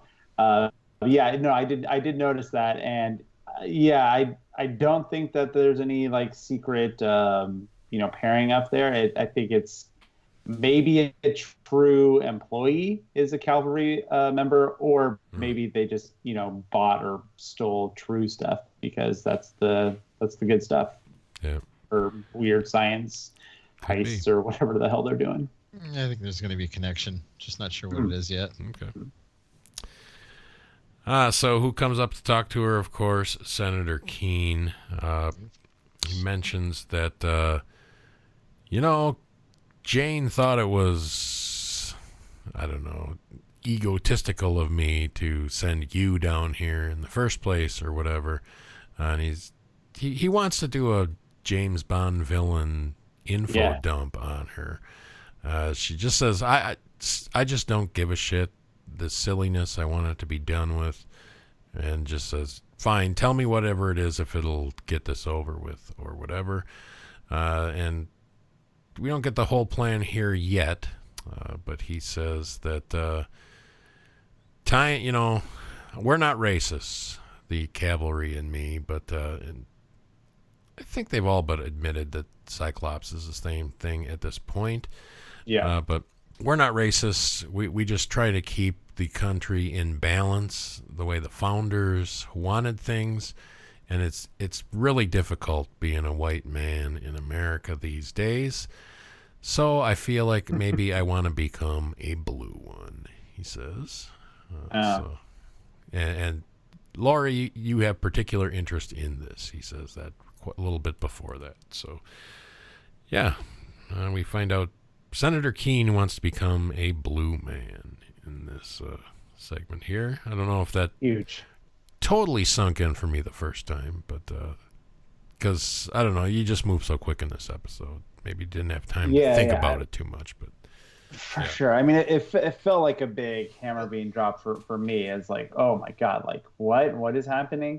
And but I gotta say real quick too, this is my favorite Laurie bit. Like there's some plot kind of stuff or uses of Laurie that sometimes bug me, especially in this episode. But a big fan of Laurie banter. I think Laurie banter is pretty much always solid, and I love the moment where she just like interrupts him from his villain monologue, and it's just like, I don't give a shit. Like it's so good. Really like good. that is a great character beat that feels really true to not lately true, really true to who we know Blake to be. So big fan of that. I mean, obviously, like what's going on with John and all that is going to be a big portion of the remainder of our conversation. But here we get this. I'll be a blue man, and then True a little bit later gives us a little bit more information saying that they're planning to kill Dr. Manhattan. So, and then obviously we get the Cal reveal at the very end. But I don't know. I just want to ask now. I'm sick of waiting. How do you guys interpret, and maybe this is Ponder stuff too, but how do you guys interpret what Keene and the cavalry are going to do? Are they trying to get Cal like that, or the Manhattan inside Cal, or are they trying to do something else? What did you interpret from the hints we have so far that their plan is? The way I was thinking it is their plan is to somehow, they know it's Cal from what we understand, from what Lady True said. They know who he is. They're going to catch him and they're going to kill him. Then we get the more information from Keene about how they're going to become him. So I wonder if they're trying to capture him to try to almost replicate what happened to him as John when John got in there. Or reverse engineered or however you want to say it or do it. That's kind of what I took, but it could mean anything, I guess the first time I watched it, before we got the Cal reveal, I was wondering, are they going to try and recreate the Dr. Manhattan event and try and make like a new, Blue Gods or whatever? But I guess after we know where we're going, it's got to be Cal related, or, the person inside Cal, however you want to say that. Well, and the only thing that corroborates that they know it's Cal is the fact that there's cavalry guys sitting there when she gets home, which I don't remember seeing the guy in the back seat the first time. I just remember seeing the guy in the front seat. So after the first watch, when I was thinking about it, I was like, oh, maybe that was Wade sitting there waiting for her to come home or something. But then the second time I watched it, there's clearly more than one guy in there, so it's got to be cavalry guys. So they must know it's Cal, so why they wait this long, I don't know. Up until those guys are sitting in the car, and I confirmed that the second time I watched it, it was two guys at least. I had the impression that the cavalry had no idea that Cal was Dr. Manhattan. I thought they just had figured out a way. They thought they were going to transport him over here from Mars into this Twin Peaks style box or whatever. And I mean, that's the way I read it until that wrench of the cavalry guy sitting at her house. I don't get that unless they're just watching for her specifically. But yeah, Keen said he has to get her out of the way for a couple of days, so they must have known back then, I guess, who Dr. Manhattan was. So I guess that all computes now that I think about it.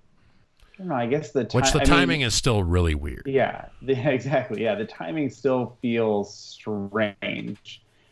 Well, and I guess that's my long-term ponder, right? Like they're wanting to do this at a specific time for some reason, and it seems to coincide with the Millennium Clock. But the cavalry and True are clearly not. Well, I mean, maybe there's a double agent thing that's going to happen, but from what we know now, it seems like True and the cavalry are on opposite sides of this battle. So why would the Millennium Clock and the cavalry Manhattan plan coincide? But it seems like they do. It seems like they're lining up for some reason, but I don't know why at this point. It's kind of go ahead. I'm just going to say, I mean, it's to me, it's Will versus the cavalry, and Lady True feels like she's kind of in between there somehow, that she's working with Will, but I don't know. She seems so weird about everything. I don't trust her at all, so I don't know what the hell's going on. And my Christian Ponders is going to lay the hammer down on Lady True. So, okay. I was going to say the whole Lady True thing is, in a way, she's the Vite of the story. You know what I'm saying? She's definitely the Vite of this story. She clearly is, but I think I think she is kind of against. This is kind of into one of my ponders, but I think she's really against kind of what the cavalry and all these other people are trying to do, especially, and I think that might be what we see with the Millennium Clock. That's all I'll say for right now. Okay. Interesting. All right. Well, if you've got a prediction on what the fuck the Millennium Clock does, I'll appreciate it, because hopefully Chad does. I have no idea what the Millennium. I don't know what the Millennium Clock does. It has it involved. One of them has it involved, but I don't know what it does, or I'm not going to predict what it does. At least not yet. That's one of the things I was shouting after the first time I watched it. I'm like, well, what's going to happen? Dr. Manhattan, Senator King. Like I'm like shouting to myself, and then like one of the things I'm shouting is like, what does the Millennium Clock do? At this point, it might I know so little. I have so little of a guess on what that clock is going to do. It may as well be the Millennium Vacuum Cleaner or the Millennium Stereo for all I can. It's an arbitrary object at this point. So weird. All right, so we move on to Angela again. She's about to try and get into Will's room again, but at first she's watching Lady True give some kind of speech. I don't know if it's on TV or if it's to her staff or whatever. We find out that after going to MIT, she bought it. So apparently she owns MIT. But like 4 years afterwards or something? Yeah, in this point.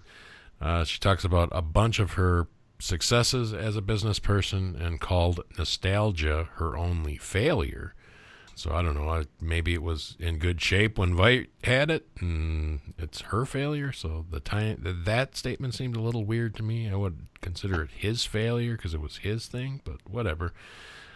She talks about that a little bit, and this is when Angela breaks into the room to find not Will, but the elephant hooked up to her tube.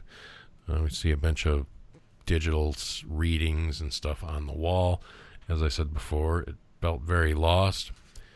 And a question I was definitely asking at the time during the first watch of this episode as she's banging on the door.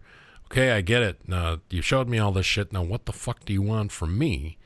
Changes itself a little when you rewatch the second time to find out she knows what she knows and everything that kind of happens at the end of this episode. So definitely a little different take there. But yeah, as she disconnects for her tube, she finds out it's hooked up to an elephant. She goes into another memory, which is her grandmother June, of course Will's former wife, picking her up at the orphanage. I couldn't think of that word for some reason, but picks her up at the orphanage. She's going to take her back to Oklahoma. They have a burger. Grandma's going to let her watch the Sister Night movie that nobody would let her watch. Or just great connection between these two. Totally in the first, I was thinking the whole time, why would she go to the U.S. and then come back to Vietnam? I wonder how that's going to play out. Oh, okay, shitty. She never left Vietnam. Grandma drops dead in the street, taking her home before she takes her home or whatever. So rough go for Angela all around, young Angela all around in this, at least this episode. So that's basically where we leave young Angela at this point. But yeah, rough. Might as well move right on to her running down the hall, getting into a chamber, which we see is basically the Dr. Manhattan phone center. This blue globe that basically she pushes any area and it plays calls to Dr. Manhattan from the particular phone booth. We see a couple various ones from across the world. She pushes the Tulsa switch or whatever, and we see the back end of Lori's phone call before Lady True walks in, talks a little bit about the Dr. Manhattan stuff. They decide to quit fucking around here. Angela wants to know what the hell's going on. What does the clock do? Why am I here? All this stuff. Lady True reveals here that Will came to her with most of this whole plan. He needed someone of her resources to make it happen. So I don't know if we're saying that Will, I don't know. Yeah, because she acts like the Millennium Clock is her big accomplishment, but to me it sounds like it's Will's idea, whatever's going to happen here. So I guess we'll have to have that sorted out as the last two episodes roll through. She explains to Angela that the cavalry in like an hour, I believe, is what she says. Is that right? Is that accurate? She says in an hour or so, which I guess coincides with the turning on of the Millennium Clock here at this point. The cavalry is going to trap Dr. Manhattan, kill him, and steal his power. Whatever that means specifically, we don't know, but we've seen the trap, obviously, so sounds all legit there. Dr. Manhattan's a guy living in Tulsa. We have that whole bit there. We don't have to go through that. Angela doesn't answer and just leaves. Runs home. I guess we'll get into the very end here in a minute. But so got the whole Grandma June scene I breezed through, and we'll say the Manhattan phone center scene, where we basically get almost to the big reveal. I mean, you can almost. Did anybody pick it out? I mean, I knew coming in, but you guys did know. I figured it out, but I didn't figure it out thinking it was obvious. That's where I alluded to earlier. I literally messaged, I said, "Oh, I got a great ponder," and then that was specifically going to be Cal as Dr. Manhattan. Cal is going to be Dr. Manhattan. I made a note in my phone and everything. I don't make notes, but I made a note because I'm like, I want this one. I'm going to put this one down as my thing, and then obviously 5 minutes later, I was like, well, shit, there goes that. I confirmed already. But I want to talk about the phone center for a minute. It's really it really screams like NSA, like spying sort of thing, so that's how it sounds weird, but I think that's how she got a lot of like Lady True and or whatever, whoever her cohorts are, because she can't be doing this all alone, no matter how brilliant and smart and whatever she is. She can't do it all alone. But that's how I think they got a lot of their information on Dr. Manhattan. I mean, look at, who are the people that want to talk to him? If they know it's Kale, which we just find out, somebody had to have figured it out somehow. Do you know what I'm saying? Like, I don't know how the phone calls could help with that, but you can extrapolate a lot from different phone calls.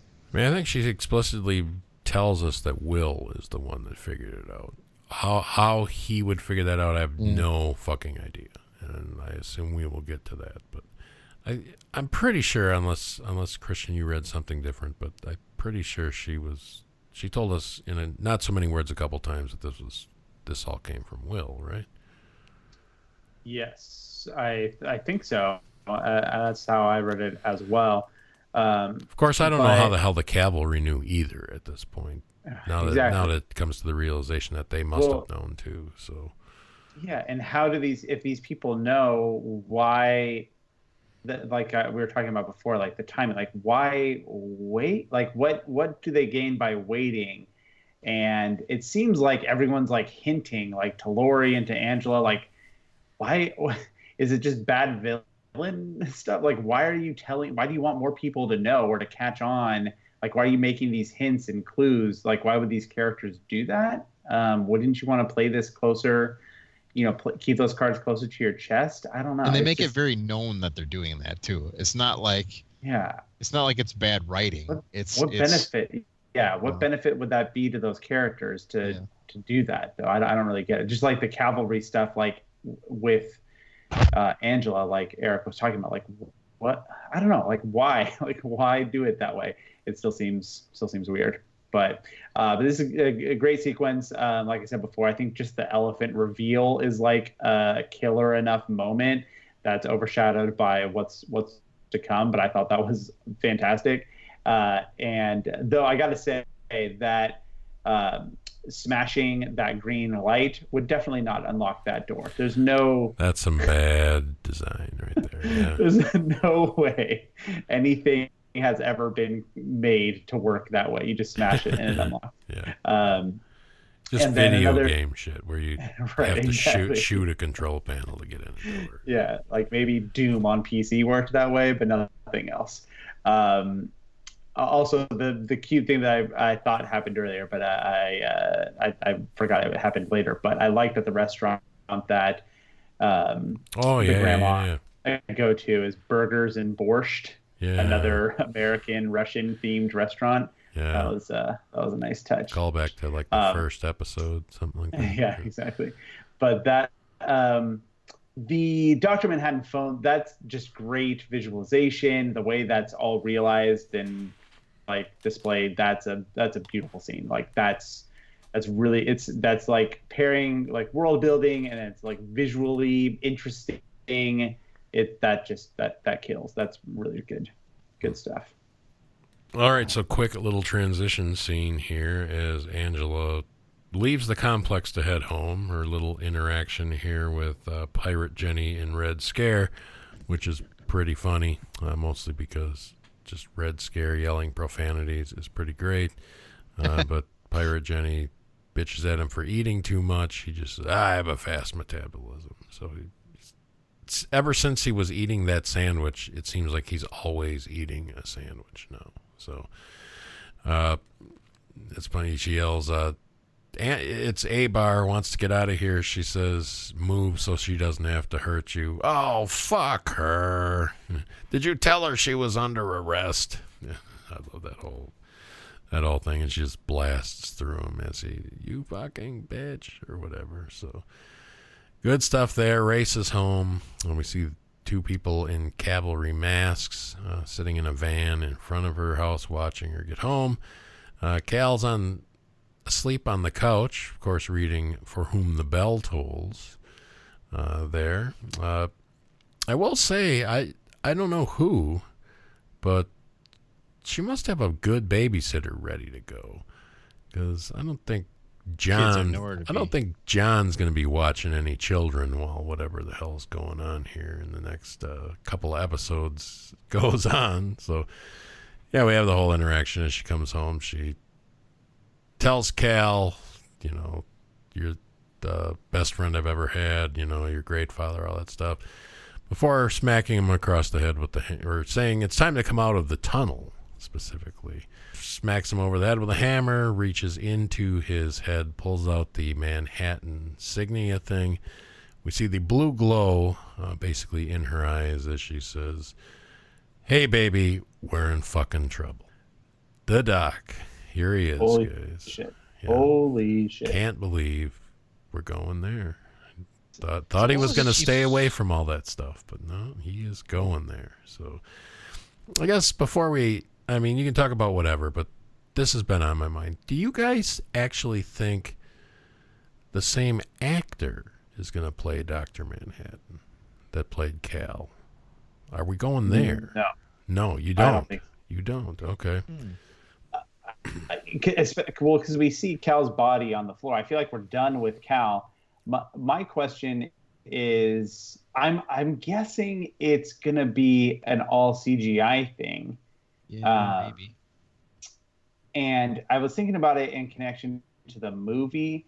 Like, I know it's Billy Crudup in the movie, but in Dr. Manhattan mode, he just looks like Dr. Manhattan. Like, it just looks like the guy from the comic. Like, I feel like the comic guy, the Billy Crudup version, and this version, if that's what's going to happen next episode or the next 2 episodes, like, I feel it's just going to be pretty much the same thing. Like, it just looks like what Dr. Manhattan would look like. So I don't know if they're going to change it much.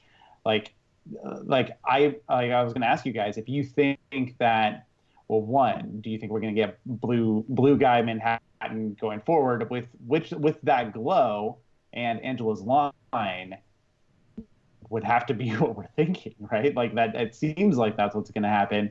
And if that's the case, like, do you think it'll look noticeably different from the movie Manhattan? And I don't think so. I think it'll look pretty similar to that.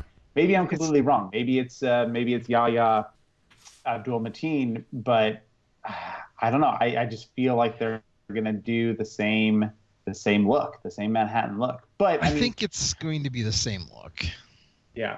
The reason I think that is Dr. Manhattan is who Dr. Manhattan is, and Kale was essentially just the skin covered. You know what I'm saying? It was Kale was a facade. Somehow we don't know how. He and Angela got together, and Kale was there. I mean, I don't know. I think he's going to look like Dr. Manhattan's always looked. Yeah. Could be wrong, though. All right. I have an opinion on this. We will get to that in the Christian Ponders segment. Okay. Guys, we got a little correspondence. We got another email from Glenn, who wrote us in with the Superman stuff last week. So hey, there was a Superman reference in the very beginning, and I was like, I should write that down, but I don't remember what it was. There was. I did not catch that. So I guess me being hyper aware blew it on this episode, if that's the case. If you do come up with that, Chad, let me know for sure. Yeah, I'll have to. Yeah. All right, so Glenn writes in, the title of his email here is Mind Blown. Hey all, Glenn here again. Let me throw some mind-blowing thoughts your way. So, the blue dildo was called Excalibur. He writes Excalibur. Excalibur. Excalibur. Wow. So there. Mind blown. Yeah, crazy there. How about next? I did not know the title of next week's episode until I read this. I don't know if I assume he's right. I did not look it up, but Glenn also says, how about next week's episode title, which Glenn says is A God Walks Into a Bar. And he puts in parentheses, a God walks into a bar as one word, a bar. So Glenn, could be a stretch. Glenn, don't stop writing it. Could be a stretch. Your thoughts. Thanks, Glenn. And an upside down smiley face or whatever that means. But Glenn, man, boy, yeah, the Superman thing was fun, but this is some deep shit here. So it's got to be what's going on, right? That's too much of a coincidence, right? So, I mean, I don't know about the title of next week's or whatever, but the Excalibur thing, yeah. I feel like the episode title is more likely to be intentional than the dildo thing. Like, oh, okay.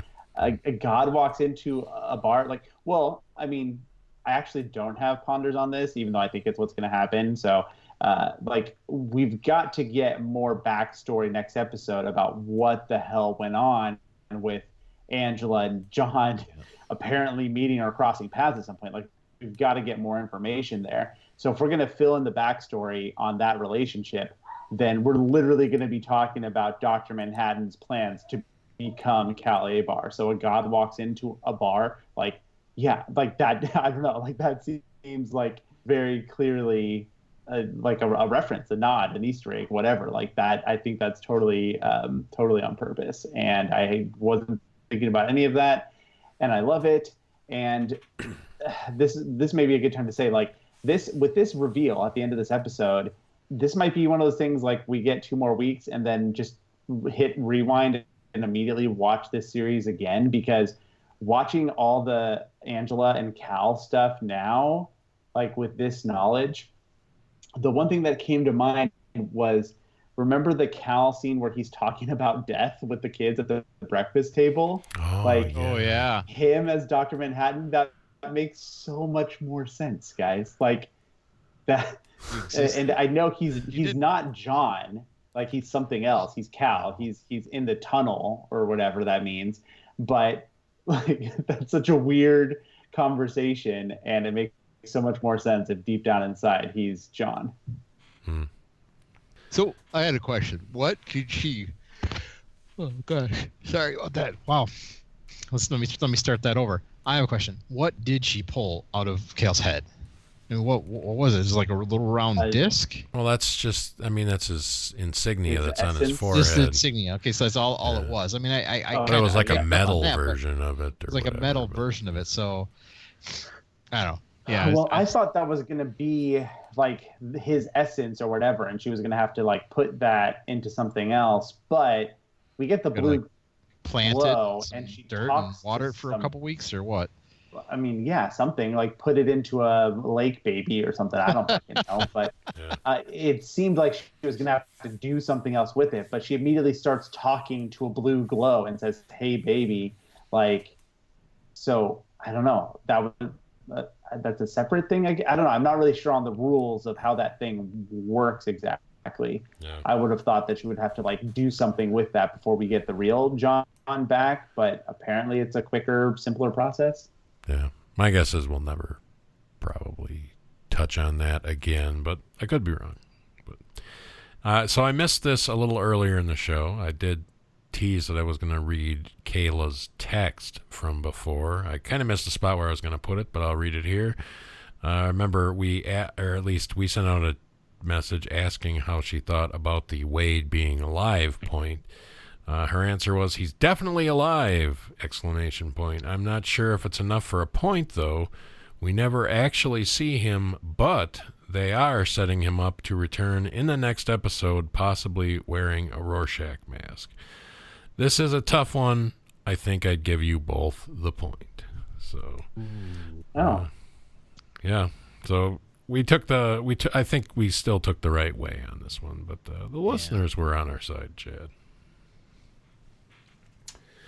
All right. That being said, guys, Christian Ponders. We are running long on this one, so let's get to Christian Ponders now. Long terms are locked in. Don't forget, but you can do 3 short-term ponders. Good for 2 points if you get it next week. Good for 1 point if it hits in the season finale. So, Christian, I assume we're going with the normal 3 here for the penultimate episode. What have you got going around this time? Got 3 locked and loaded. I have nothing Manhattan or Angela related.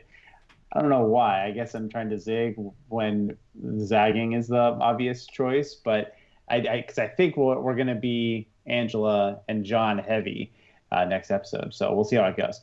But this is what I've got. So we get the pretty clear clue that Looking Glass is coming back and going to be wearing a Rorschach mask.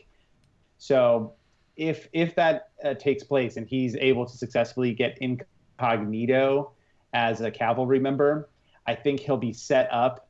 Like that scene will set up for him to be like to save the day or whatever, right? Like he'll sneak in, he'll think that he snuck in or whatever. Anyway, my prediction is that that's not actually going to work. He's not going to sneak in as a cavalry member and thwart the whole plan or whatever. Maybe he tries to, and they actually know that it's him, or he's not successful. But the idea of him going undercover and saving the day in and of himself, I don't think will happen. Does that make sense? Okay, sure. Okay.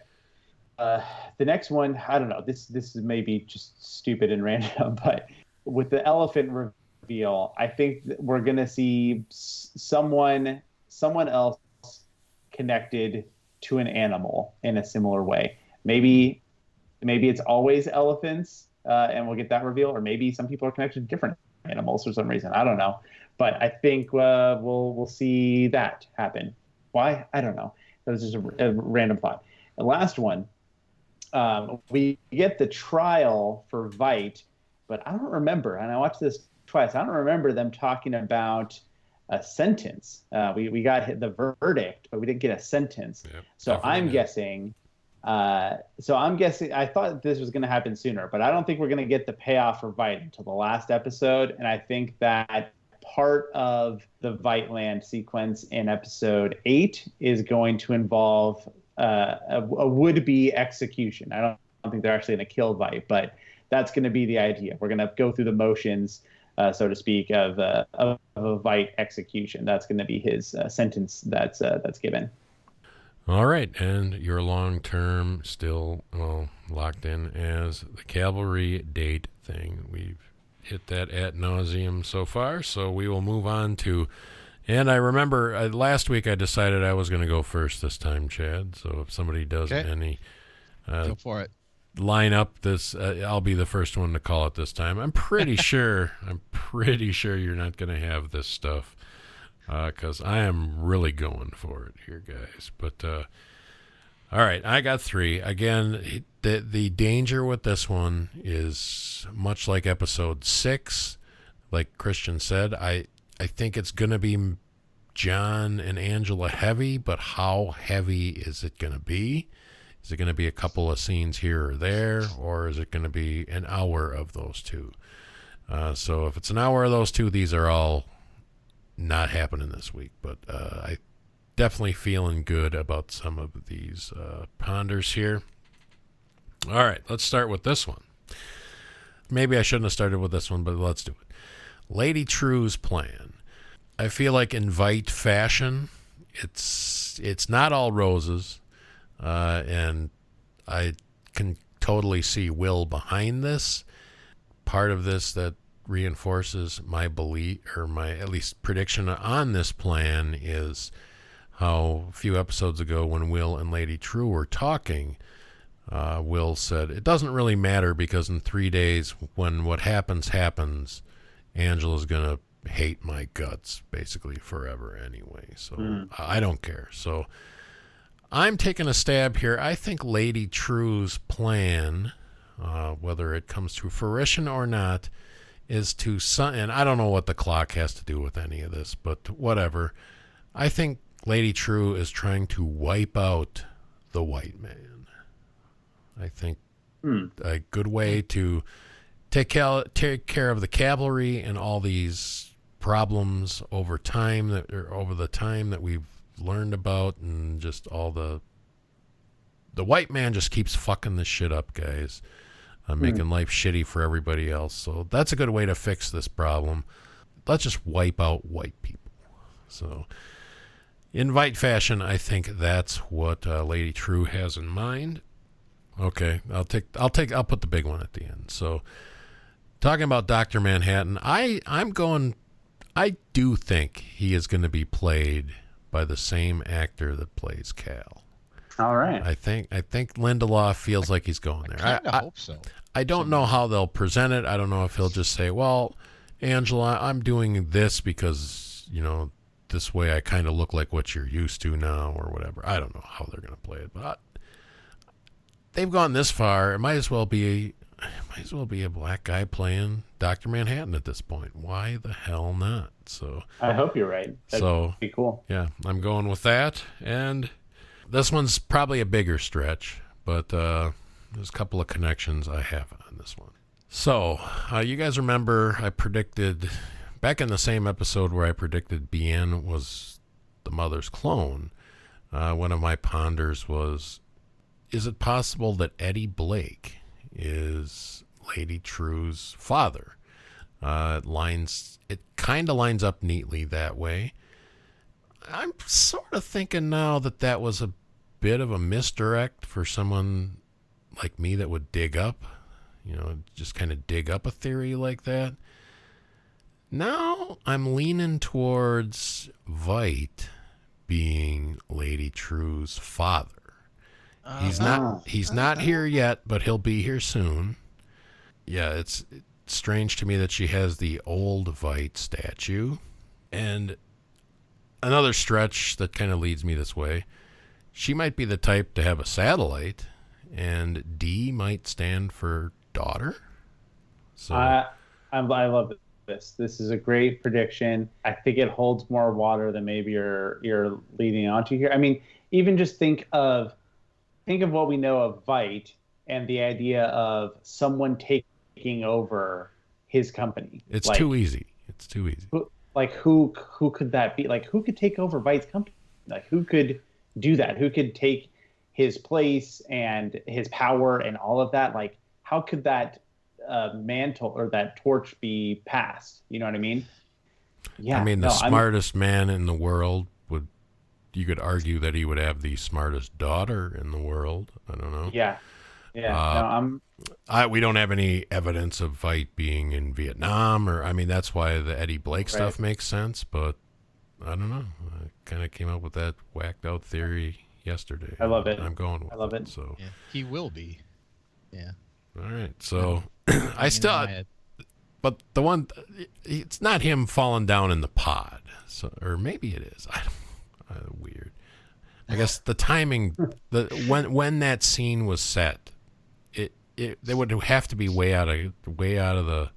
It couldn't have been linear to where it was set in the series if that was the case. Whatever. Correct. But who knows? We'll see. How do we have time for all this? How do we have time to get back to the pod and explain the pod? Like, there's no way we're not coming back to that. But with all the other stuff going on. Filling in the John backstory, wrapping up the Millennium Clock and the Senator and the Cavalry and Looking Glass and Veidt coming back into the story. We're going to be able to go back. What about Lube Man? Oh, God, yeah. Back to Lube Man? Like, how do we have time in 2 hours to get back to Lube Man? Yeah, crazy. Especially if this is going to be very find out John. my ponders. So, yeah. Okay, yeah. Let's do it. All right, that's our ponders. Chad, you got the statue locked in long term, and I have the no Dr. Manhattan locked in, so not looking like I'm going to get 5 points here. But I don't know. I might argue if all we see is like glows and we don't hear anybody talk and we never see them, then I might still argue for some points. But we'll blow up that bridge in 2 episodes if we don't get a full look at them this time. So. All right, that's Christian Ponders. I'm looking forward to episodes. Oh, fuck! I'm used to going last. Chad, what are your short-term ponders? So my first one, and it may be one of the most obvious ones, and but it is simply that we will see some flashbacks on how Dr. Manhattan became Cal. It may be a point grab one, but I it's possible that they don't do it. I don't see how they don't. Even if this is a good time to make some of these sorts of predictions because we can get points in the next episode or the final episode on this one. Otherwise, that's that. My second one, and Christian kind of alluded to something, and it is simply this. It's 3 words. PD is Lube Man.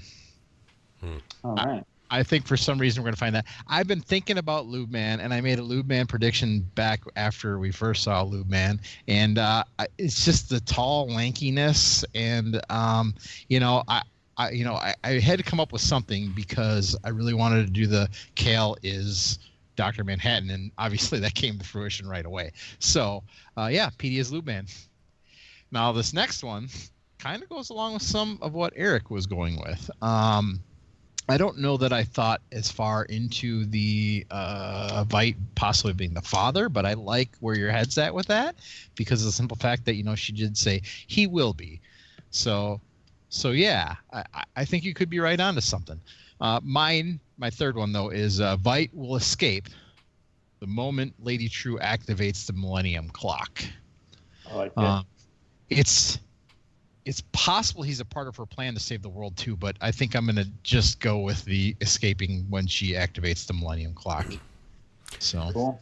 I'm totally with you. I the one thing that kind of trips me up thinking that is what could he possibly offer at this point? What is he going to show up and do? It doesn't make any sense to me. But it makes sense to me if he's going to show up just to witness her great achievement. Just to witness, yeah. That's why I'm kind of leaving it off. But I think he'll be escaping from.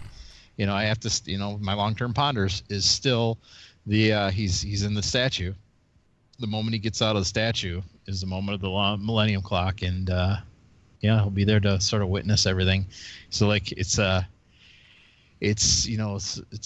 she's really following in the footsteps of her father. If you're right, if you hit on all that stuff, Chad, it'll all happen at the same time. It'll be like a god walking into a. It'll be like your own fantasy quarterback throwing a 89-yard touchdown pass to a wide receiver that's on your same team. Yeah, to himself. Well, to himself, that would be good too. Brett Favre did that once. It wasn't a touchdown, but all right. So was that all three? That was all three. All right. So that is the Christian Ponder segment. Looking forward to episode 7 and 8 for sure. Rapidly becoming my favorite segment on the show, Chad's Twitter Challenge. Chad, what happened last week? Well, I was tasked with finding Jovan Adepo, and I looked him up after I found him and I friended him, and I started reading some of this. He's very, very Who is that now? Right Refresh my memory. He plays Young Will. Young Will. Medium Will. Medium Will, yeah, I guess medium Will, not like a young adult Will. Hooded Justice Will, yeah. Yep. And he's very, very, very Watchmen heavy, so I didn't read too much on his feed. That seems to be happening with a lot of these people that I'm looking at, which is fine. That's great. I just don't want to read some of the stuff. But I decided to look him also up on IMDb, and he's got some pretty cool credits. The one that I think is going to be pretty awesome coming up is he's going to be in TV series The Stand, which is a Stephen King remake. So I think he's going to be somebody to watch for years to come. I liked what he did with our series that we're watching here. So I really think he's going to do some good stuff, and we should definitely watch some more of his stuff. Awesome. Fair enough. Nice work, Chen. Christian, what do you got? So this week, I wanted to go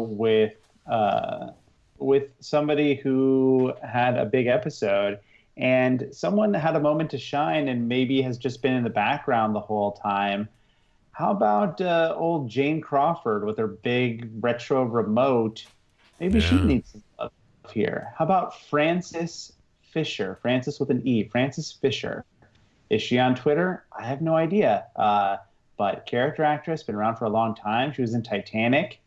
So, Chad, seek her out. See if she's on the Fisher. It is. Give her a follow. Fantastic. Huge episode today, guys. I had a feeling. I had a extra page of notes this time around. We had Easter eggs. We had new theories. Man, so much shit going on here. 2 episodes to go. Who knows if there'll be a second season? Clearly, Lindelof has said this was kind of written as a standalone season, so penultimate episode coming up. Penultimates typically have most of the exciting shit in them these days, and that goes for books and TV shows and whatever. So, and then you kind of just get a slow resolution at the end nowadays. Who knows what's going to happen? I think it's possible, Christian, like you said, we get just a very heavy John and Angela episode, but who the heck knows? Because there are a million things right now that need to be tied up. So If this was David Lynch, I would expect 1 or 2 of 15 things to get tied up. But not that Damon Lindelof's a run-of-the-mill writer or anything, but I expect most of this stuff to come to some kind of conclusion. So a lot of stuff to get to in 2 hours of television. I assume they're both an hour long. I did not look into that, but yeah, we're coming up on the end, guys. Rough. So also, so you folks would like to, in case you folks would like to know, we are planning on doing an extra episode after the series. I'm thinking probably a little more than a week after the last episode airs. I believe the last episode airs the week before Christmas, so I don't think we're going to do an episode on Christmas Eve or Christmas Day, so probably be the weekend after that. Hopefully we'll have a guest lined up for that as well, so we'll just do a kind of a wrap-up of the whole Season 1 Watchmen phenomenon a week or so after the last episode airs. So look forward to at least 3 more episodes of We're Watching The Watchmen. You can contact us via email, watchwatchmenpod@gmail.com. Call or text the voicemail line, 608-535-9302. Or follow us on Twitter, Facebook, or Instagram at PodWatchmen. If you have a second, please head over to the podcast store, wherever you get your content from. Give us a lofty star rating, and it would immensely help if you could give us a quick little review. There's been a couple, at least on Apple, that popped up. So thanks to all those folks that took the time to give us a star rating or a review. Thanks a lot. Appreciate to have you on board. My name, Eric Madsen. Once again, you can find me on Twitter, Hazer, Hazer75. Got a couple of big episodes of my flagship podcast, the Flicksation podcast, coming up as we talk about The Irishman and some other films we've caught up with in the last month or two. And then we are less than 2 weeks away, guys, from another Merry Flixmas celebration, at least at Flicksation. I don't know when Christian's End is getting recorded, but Chad, hopefully one of these days you'll get a film assigned to you. I made a comment today. He liked it, and then he sent me a film, so I do have one. Good. I don't know if he'll make an announcement, but I can let you guys know. Just need a little cattle prod for Armando once in a while. So It's all good to good. hear. Christian Estabrook, thanks as always for joining us, man. Some exciting times coming forward. It's good stuff. Good stuff in the podcast world. Good stuff outside, holidays, fantasy football still rolling, all that good stuff. Let's see. What am I up to? You can find me on Twitter and Instagram at another XTIAN. 2 other podcasts, both movie related, you can check out. I have It's Only a Podcast talking about horror movies. We had kind of a jam-packed episode. We talked about 5 movies on the last show, so you can check that out anywhere you get podcasts. And I also do the Third Act podcast, which we'll be doing Flixmas here pretty soon. But for right now, the most recent episode, we talked about The Irishman, which is now on Netflix. So great movie. Watch it on Netflix. Don't take a pee break, and listen to the podcast. Also, we've gone way long, so we don't have time to discuss it anymore. So maybe I can just say it, and you guys won't argue. Next episode, we eat cake while we record. I love cake. Let's do it. Yeah, we forgot about that whole bit. Yeah, we will eat cake while we do episode 8 of We're Watching The Watchmen. I can't wait. The cake episode, and preferably get some purple icing on there. That's going to be to really seal the deal. But cake episode, right? I wonder if I can go online and order the Vite cake somewhere. Maybe. I'm almost certain you probably can at this point. And thank you, Chad, as always, for joining us. Eating some cake. It's what I call going the distance. We put up a big guilt trip last week for people to follow the TP Bookhouse. Did that work at all? No, not at all. But I'm still available if they want to. Oh, at what TV is Bookhouse, going Twitter. on? I can't. You don't even get bots over there. It's the weird. It's like No. it's like your Oh, Twitter yeah. account doesn't exist almost. I'm It's in weird. some sort of a microcosm where people just don't, I don't know. It probably would help if I tweeted more, God, I don't know. I don't tweet much. Well, I've been on there for like 5 years or whatever at this point. But yeah, I don't know. That I cannot believe. I mean, that's. Well, I guess you started it for season 3, right? You didn't have it going the whole Bookhouse run? No. Okay. No, I don't think I had it the whole. Or did I? I don't remember. I feel like I did. If you did, then that's really sad. Cause... At TP Bookhouse, still trucking along. Find me, follow me, and yeah. Twitter challenges. That's what it's all about. All right, folks. More than 29 users or followers. So thanks for joining us, folks. We're getting to the nitty-gritty here. God, send us your emails. Tell us what you think is coming. Glenn, please keep it up, man. We love your stuff. Thanks for contacting the show. Can't wait to hear what you folks have to say next. So email, voicemail, comment on Facebook, whatever. We'd love to hear from you folks. Thanks again. We'll be back in a week to talk episode 8 of HBO's Watchmen. Until then, folks, have a good one.